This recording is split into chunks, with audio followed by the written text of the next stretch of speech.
চাওকচোন এটা সংস্কৃতি এটা সময় আছিল যিটো সময়ত আপোনাৰ সন্ধ্যা লাগিল মাত্ৰ প্ৰতিঘৰ গৃহতে ঈশ্বৰ উপাসনা হৈছিল নহয়নে এতিয়া সকলোৰে গৃহত সেইটো ব্যৱস্থা নাই বস্ত্ৰ পৰিধানৰ ক্ষেত্ৰতো ইমান সংস্কাৰ আছিল আগৰ দিনত ফটা কাপোৰ কোনে পিন্ধিছিল যাৰ নাই আজিকালি কোনে পিন্ধে যাৰ আছে আমাৰ নিচিনা ল'ৰা ছোৱালী দেখিছে এইডোখৰত ফটা সেইডোখৰত ফটা তাতকে নিপিন্ধাই ভাল খাওঁতে অন্তত বহি খাব লাগে নহয়নে আজিকালি আকৌ এটা ট্ৰেণ্ডিং আহিছে থিয় হৈ খোৱা কুকুৰ মেকুৰীহে থিয় হৈ খায় নহয়নে এইবিলাকে ধৰ্ম পাখণ্ডৰ মুখত শিকিবে ধৰ্ম জ্ঞান এতিয়া মই কৈ থকা কথাখিনিত ইমান সাংঘাতিক তত্ত্ব কথা নাই এইখিনি কথাকে যদি গাঁৱৰ মানুহ এজনে কয় তেতিয়া কোনেও মানি নলয় আমাৰ মানুহৰ চিন্তাটো কি আঁতৰৰ পৰা কোনোবা এজনে আনি ক'লেহে কথাখিনি মানি ল'ব যেনেকে ঘৰৰ বাৰীতে বোলে ব্ৰাহ্মী শাক আছে বুটলি আনি নাখায়হি সেই ব্ৰাহ্মী শাকক যেতিয়া আকৌ বাহিৰৰ কোম্পানী এটা বটলত ভৰাই ব্ৰেণ্ডেড কৰি পঠাব তেতিয়া আকৌ আপোনাৰ বটলে বটলে খাবহি যিখিনি আমি সমাজ সংস্কৃতিত পাইছোঁ তাৰ প্ৰতি আস্থা বিশ্বাসটো নাই বাহিৰৰ পৰা ক'লেহে সেইখিনিত আমি আস্থা বিশ্বাসত লওঁ এইবিলাকেই অধৰ্ম নিজক দিয়েই থৈ গৈছে সমাজ সংস্কৃতিৰ যত যিমান প্ৰয়োজন শাস্ত্ৰ পঢ়িও চাওকচোন পাশ্চাত্যত ডাঙৰ ডাঙৰ বিজ্ঞানীও হৈছে যেতিয়া এটম বোমৰ পোনপ্ৰথম পৰীক্ষণ কৰিছিল অপেনহেইমাৰৰ মুখৰ পৰা বাইবেলৰ ভাৰ চলোৱা নাছিল গীতাৰ বিশ্বৰূপ দৰ্শনৰ শ্লোকহে ওলাইছিল আমাৰ ল'ৰা ছোৱালীক ঘোষা এফাকি গাবলৈ কওকচোন ঘোষাৰ প্ৰথম শ্লোক জনা সোধকচোন মুছলিম জনৰে কিন্তু সেইটো ভুল নকৰে টুপিটো পিন্ধিবলৈ কাহানিও লাজ নকৰে শিখসকলে পাগুৰিটো মাৰিবলৈ লাজ নকৰে কিন্তু আমি বৈষ্ণৱ মাৰ্গত কিছুসকলে আকৌ বহুত ক্ষেত্ৰত লাজ কৰোঁ কিজানি মানুহে ক'ব এই বৰ ভকত ওলালে বুলি কৈছে যদি ক'বলৈ দিয়ক বৰ ভাল কথা নাজানি হ'লেও স্বীকাৰ কৰিছে বৰ ভকত এলা পেচা ব্যক্তি নহয় বোলে নামতে যাহাৰ পুৰুষ উদ্ধাৰ নিন্দে টানত আস বুলি নিদি বাহা সাক্ষী খাইলে দুই আশী জানিবা সেইটো কলি যি নিন্দা কৰিছে সেইজনক কলিৰ মুক্তমান স্বৰূপ বুলি কোৱা হৈছে ভক্তি যিদৰে আন্তৰিকভাৱে কৰিব লাগে দেখুৱাইও কৰিব লাগে যাতে দেখাৰ লগে লগে আপোনাক ভালজন কাষ চাপি আহে বেয়াজন যাতে আঁতৰি যায় খোজ দুইটা সমানে কাঢ়িব লাগিব নহয়নে ভৰি দুইটা দিছে যেতিয়া আন্তৰিক ভক্তি আৰু বাহ্যিক দুইটা সমানে নিব লাগিব কিছুৱে আকৌ কয় নহয় আমি ইমান দেখুৱাই নাথাকো অন্তৰৰ ভাৱটোৱে আমাৰ আচল আমি ইমান উচ্চ হৈ গলো নে যে বাহ্যিক কোনো সাধনৰ আশ্ৰয় নোলোৱাকে আমি চিধাই একদম একান্ত ভক্ত হ'ব পাৰিম সাধনখিনি আমাক লাগিব সাধনক ত্যাগ কৰি কোনেও সহজে ইমান উত্তম স্থানলৈ যাব নোৱাৰে সাধনখিনি বাহ্যিকতাটো আমি আচৰণ কৰোঁ আমি যে কওঁ দেখা চাৰ লুকা চাৰ দুইটা লাগিব তাৰ জৰিয়তে সংস্কাৰবিলাক আহিব এতিয়া চাওকচোন কলিযুগৰ এই ব্যৱস্থাৰ কথা ক'বলৈ যাওঁতেই সময়ৰ সীমাটো ইমান দীঘলীয়া যে আমাৰ যে 4 যুগ আছে সত্য তেতা দাপৰ কলি সত্যৰ পূৰ্ণ আয়ু 17,20,000 তেতাৰ 12,96,000 দাপৰৰ 8,64,000 কলিৰ 4,32,000 এই চাৰিটা যুগ যেতিয়া একেলগ হয় তেতিয়া কোৱা হয় এটা দিব্য যুগ 43,20,000 বছৰে এটা দিব্য যুগ হয় এনেকুৱা 71টা দিব্য যুগ লগ লাগিলে সৃষ্টি হয় 30,67,20,000 বছৰে এটা মন্বন্তৰ এনেকুৱা 14টা মন্বন্তৰ আছে 14টা মন্বন্তৰত 14জন মনুৱে শাসন কৰে আজি নাচায়ো ইমানখিনি ভাবিব পৰা নাই আমাৰ গাঁৱত সাধাৰণ পুৰোহিত এজনেও যেতিয়া সংকল্প কৰি কিবা এটা কাম কৰে কি কয় চেত বাৰাহ কল্পে বৈবস্বত মন্বন্তৰে অষ্টবিংশতিতম কলিযুগে কলি প্ৰথম চৰণে অমুক মাছে অমুক পক্ষে অমুক কৰ্ম কৰ্মাহং কৰিছে এনেদৰে সংকল্পটো পাঠ কৰে সেইজনেও জানে 108টা কল্পৰ ভিতৰত এইটো কেই নম্বৰ কল্প চেত বাৰাহ কল্প 14জন মনু আছে এতিয়া কাৰ শাসনকাল চলি আছে সপ্তম মনু বৈবস্বত সেইকাৰণে কি কয় বৈবস্বত মন্বন্তৰে 28 সংখ্যক কলিযুগত কলিৰ প্ৰথম চৰণে এই 14টা মনুৱন্তৰত তেতিয়া 14জন মনুৰ শাসনকাল পাৰ হৈ যায় তেতিয়া ব্ৰহ্মাদেৱৰ মাত্ৰ বোলে 12 ঘণ্টা পাৰ হয় 432 কোটি বছৰে ব্ৰহ্মাদেৱৰ বোলে 12 ঘণ্টা কেনেকৈ সম্ভৱ আপুনি মই এতিয়া ক'ত আছো পৃথিৱীকে ধৰি আমাৰ 9টি গ্ৰহেৰ সৌৰমণ্ডলটি গঠিত নহয়নে এই সৌৰমণ্ডলে একমাত্ৰ নহয়নে এনেকুৱা হাজাৰ হাজাৰ সৌৰমণ্ডল মহাকাশত আছে এই হাজাৰ হাজাৰ সৌৰমণ্ডল লগ লাগি আমাৰ হাতীপতি নামৰ তাৰকাৰাজ্যখন গঠিত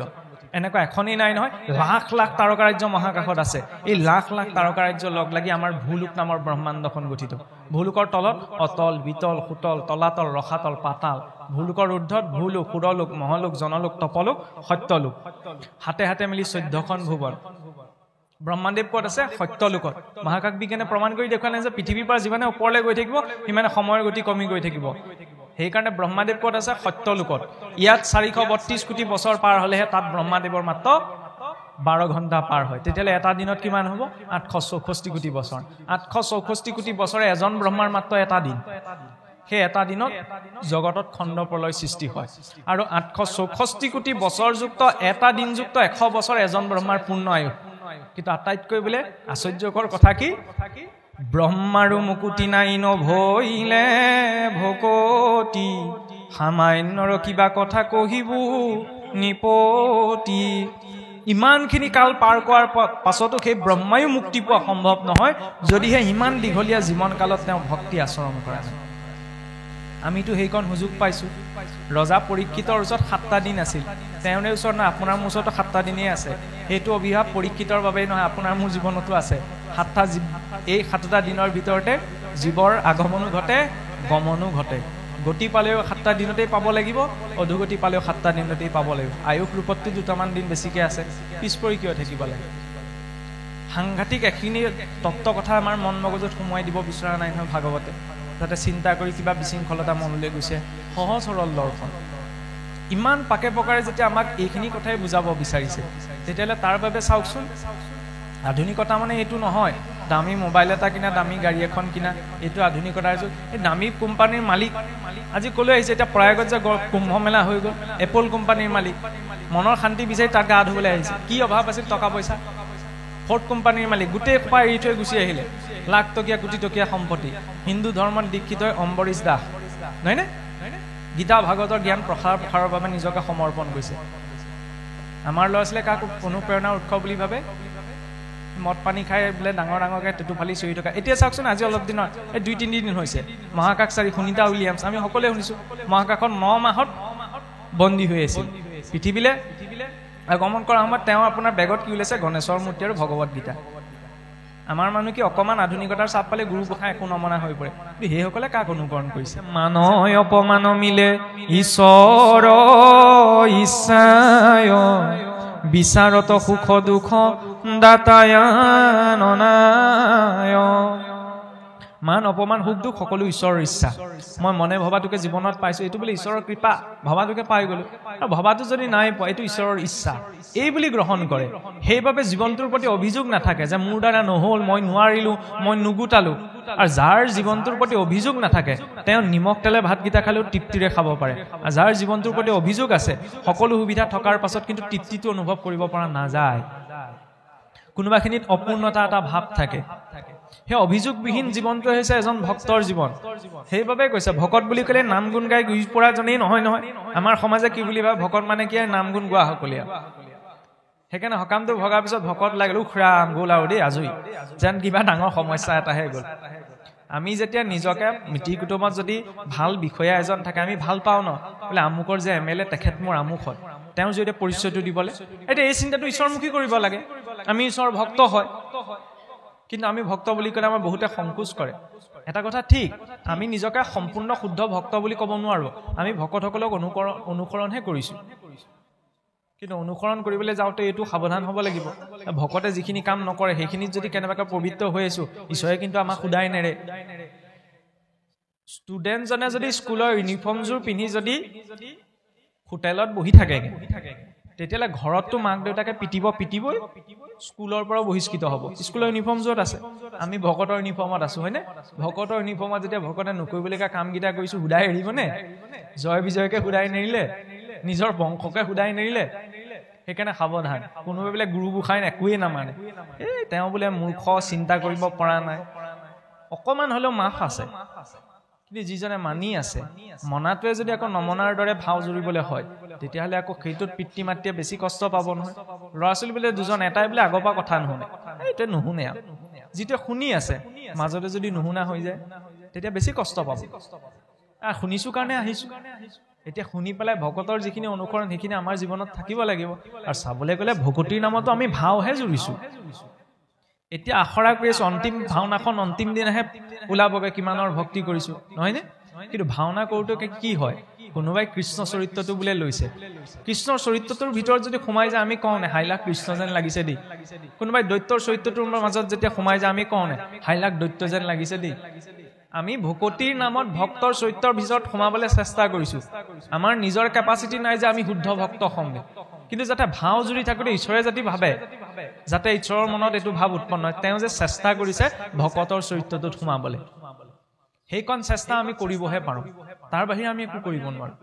সেইভাবে চাওকচোন ঈশ্বৰৰ প্ৰতিকূলখিনি জীৱনৰ পৰা বৰ্জন ঈশ্বৰে যে একমাত্ৰ নিয়ন্ত্ৰণকৰ্তা সেই কথাটো সকলো সময়তে স্বীকাৰ কৰিছিল এই ভাগৱত যেতিয়া পোনপ্ৰথমতে নাৰায়ণে ব্ৰহ্মাদেৱক দিছিল চতুশ্লোকী ভাগৱতত পোনপ্ৰথমতে নাৰায়ণে কি কৈছিল অহমেৱাচমেৱাগ্ৰে নান্নিগত সদসৎ পৰম প্ৰজাপতি তুমি সৃষ্টি কৰ্ম কৰিছা ঠিকেই কিন্তু সদায় এইটো কথা মনত ৰাখিবা সৃষ্টিৰ আদিটো ময়েই আছো মোৰ বাবে তোমাৰ অস্তিত্ব তুমি নাথাকিলেও ময়েই থাকিম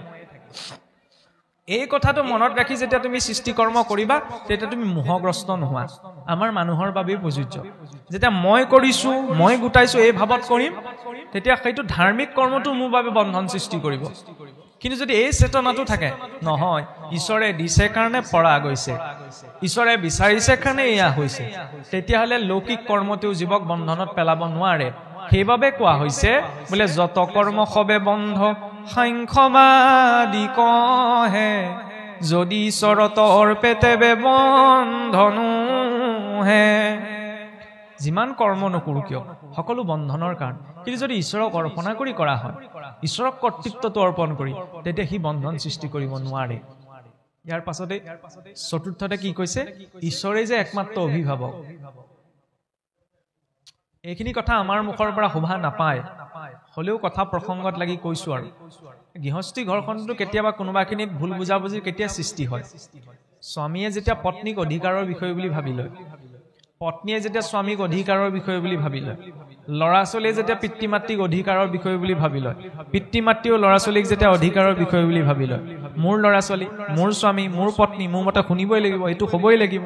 বুজাবুজিটো তেতিয়া অভাৱ হৈ যায় বুজাবুজিটোৰ অভাৱ হ'লেতো কেতিয়াবা বিশৃংখলতা সৃষ্টি হয় নহয়নে সেইখিনি সময়ত কি কৈছে অভিভাৱক তেওঁহে আমি সকলো তেওঁৰ সেৱকহে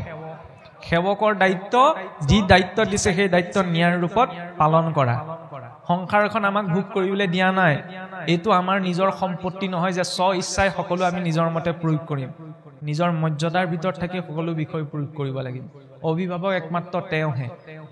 তেওঁ দিছে কাৰণে আজি সেইটো পৰিয়াল পোৱা গৈছে তেওঁ দিছে কাৰণে সেইখন সমাজ পোৱা গৈছে তেওঁ দিছে কাৰণে এইখন দেশ পোৱা গৈছে নহলে চাওকচোন নিজৰ কেপাচিটিত আমি উশাহ এটাও ল'ব নোৱাৰো নিজৰ বুলি কি আছে যে একমাত্ৰ মালিক তেওঁহে বাকী সকলো সেৱক আমি নালাগে সেই সত্য যুগত বহি থকা ব্ৰহ্মাৰ পৰা পাতালৰ নাগগণলৈকে সকলো সেৱক একমাত্ৰ হেব্য তত্ত্ব এটাই আছে সেয়া হৈছে ঈশ্বৰ পঞ্চমতে কি ক'লে ঈশ্বৰৰ ওচৰত দাস্য ভাৱ দীনতা দাস্য ভাৱটো চাওকচোন ভক্ত হনুমান তাৰ আটাইতকৈ ডাঙৰ উদাহৰণ যেতিয়া ভগৱান ৰামচন্দ্ৰই খবৰ দিবলৈ সীতা দেৱীৰ ওচৰলৈ পঠাইছে যেতিয়া সুধিছে যে তুমি কোন হয় ক'ৰ পৰা আহিছা পৰিচয় দিয়া হনুমন্তই ক'ব পাৰিলেহেঁতেন ময়েই সেই হনুমান যি হনুমন্তই অষ্টসিদ্ধি নৱনিধি প্ৰদান কৰিব পাৰে মই স্বয়ং বায়ুপুত্ৰ মই স্বয়ং মহাদেৱৰ শিষ্য এইখিনি প্ৰকাশ কৰা কি কৈছে মই ৰামৰ কিংকৰ ভক্তি মাৰ্গত সেই দাস্য ভাৱটো প্ৰয়োজন কাৰণ যিকোনো সামাজিক ক্ষেত্ৰত আমি নিজৰ পৰিচয় নিজৰ কোৱালিফিকেশ্যনৰ থ্ৰুৱেদি নিজৰ পোষ্টটোৰ থ্ৰুৱেদি দিবলৈ ভাল পাওঁ নহয়নে কিন্তু ভক্তি মাৰ্গত কি দাস্য ভাৱটো আহিবলৈ যে প্ৰভুৰ একো নাই নিজৰ বুলি কাপোৰ কানি চব লোকৰ পৰা যিটো শৰীৰক আশ্ৰয় লৈ কৰি আছো এইটো ধাৰলৈ লোৱা বস্তু এটা এটা পৰমাণুলৈকে উভতাই দিব লাগিব গতিকে কিহক লৈ অভিমান কৰিম সকলো তেওঁৰহে এই ভাৱটোৰ যেতিয়া দাস্য ভাৱটো পৰিপুষ্ট হয় ষষ্ঠতে কি ক'লে ঈশ্বৰৰ ওচৰত আত্মনিবেদন নিজকে নিবেদন কৰা কেনেকে নিবেদন কৰিম এতিয়া আপুনি মই যিটো শৰীৰ ধাৰণ কৰি আছো এইটো শৰীৰৰ ওপৰত নিজকে নিবেদন কৰিবলৈ হ'লে নিজৰ নিয়ন্ত্ৰণ আছে নে নাই সেইটোতো আমি চাব লাগিব আমি ভাবি থাকো কি ধৰি লওক লৌকিক ক্ষেত্ৰখনত যদি মালিকৰ আণ্ডাৰত ৩-৪জন কাম কৰা মানুহ থাকে তেতিয়া আমি কি বিচাৰো যে কাম কৰা মানুহকেইজন মালিকৰ আণ্ডাৰত কাম কৰিব লাগিব তাত আমি স্বাধীনতাটোৰ কথা খুব একদম দাংকুপ মাৰি কওঁ নিজৰ শৰীৰটোত কি ঘটি আছে মালিক কোন জীৱাত্মা এই মালিকৰ চাকৰ কোন এই নাক কাণ যত যিমান ইন্দ্ৰিয় আছে ইন্দ্ৰিয়বিলাক এতিয়া যদি মই নিজকেই চাওঁ এই শৰীৰটোত মালিকৰ মতে চাকৰ চলি আছে নে চাকৰ মতে মালিক চলি আছে এই শৰীৰটোত এতিয়া মালিকৰ মতে চাকৰ চলি থকা নাই চাকৰ মতে মালিক চলি আছে মই জানো যে এইটো বেয়া কথা কিন্তু হলেও মনটো হেতুকে গৈছে মই জানো যে এইটো খাব নালাগে কিন্তু হেতুকে মই খাইছো হয়নে স্বাধীনতা কেতিয়া পাম বাহ্যিক জগতখনত স্বাধীনতা যিমানেই নাথাকক আন্তৰিকভাৱে যেতিয়ালৈকে স্বাধীনতা পোৱা নাযায় তেতিয়ালৈকে আৰু স্বাধীনতা দিলেও সেই জীৱই স্থিৰতাটো প্ৰাপ্ত কৰিব নোৱাৰে ভক্ত প্ৰহ্লাদৰ সেই আন্তৰিক স্বাধীনতাটো আছিল গোটেই খোপা দৈত্য কোনেও ঈশ্বৰৰ নাম নলয় তাৰ মাজত ঈশ্বৰ উপাসনা কৰি ইমান স্থিৰতাৰে কেনেকৈ পাৰ কৰিলে? কাৰণ তেওঁ আন্তৰিকভাৱে স্বাধীন আছিল। কৌশিকে কৈছিল নহয়, মই একে কোবে ওলাই স্বৰ্গমৰ্ত পাতাল জয় কৰিলোঁ। গতিকে মোতকৈ আৰু শক্তিশালী সামৰ্থ্যৱান কোন আছে? বোলে নিজিনি শৰীৰৰ শত্ৰু চয়ে জিনিলো তিনি লোক বুলি কয়। আচল শত্ৰু সোপা বোলে পিতৃ তোমাৰ শৰীৰতেই আছে। সেই সোপাক জয় নকৰাকৈ ত্ৰিভুৱন জয় কৰি কি লাভ? গতিকে বাহ্যিক জগতখনত আমি যিমানেই সফলতা লাভ নকৰোঁ কিয়, কিন্তু যদি নিজৰ মাজত সংযমটো ৰাখিব পৰা নাই, তেতিয়াহ'লে সেই সফলতাই কিন্তু স্থিৰতা দিব নোৱাৰে। আগতে বোলে ঋষিমুনিসকলেও বায়ু ভোজন কৰি, পত্ৰ ভোজন কৰিও নিজৰ ইন্দ্ৰিয়সমূহ বহুসকলে সংযম কৰিব নোৱাৰিলে। এতিয়া এইখন জগতত বোলে দধি দুগ্ধ ঘৃত মধু পৰি খালি অন্ন প্ৰবন্ধিয়া ঐতে যিটো ভুঞ্জে যিটো জন। এইটো যুগত এতিয়া দধি দুগ্ধ ঘৃত মধু শালি ধানৰ পায়স খাই পেলাই আপুনি মই কেনেকৈ সংযম কৰিম? আগতে বোলে ঋষিমুনিসকলেও বায়ু ভোজন কৰিও পৰা নাছিল। তাতে লগতে যিকেইটা বস্তু জড়িত আছে সেইকেইটাতো আৰু ভয়ংকৰ, কাম ক্ৰোধ লোভ। কামে নিজেই পৰিচয় দিছে বোলে ত্ৰৈলোক্য অজয় মূৰ আছে পঞ্চবান, যাহাৰ ভয়ত ত্ৰিভুৱন কম্পমান। শংকৰ ব্ৰহ্মাক জিনি আছো বাহুবলে, কোনে মোক জিনিবে কইতুৰ বিতলে।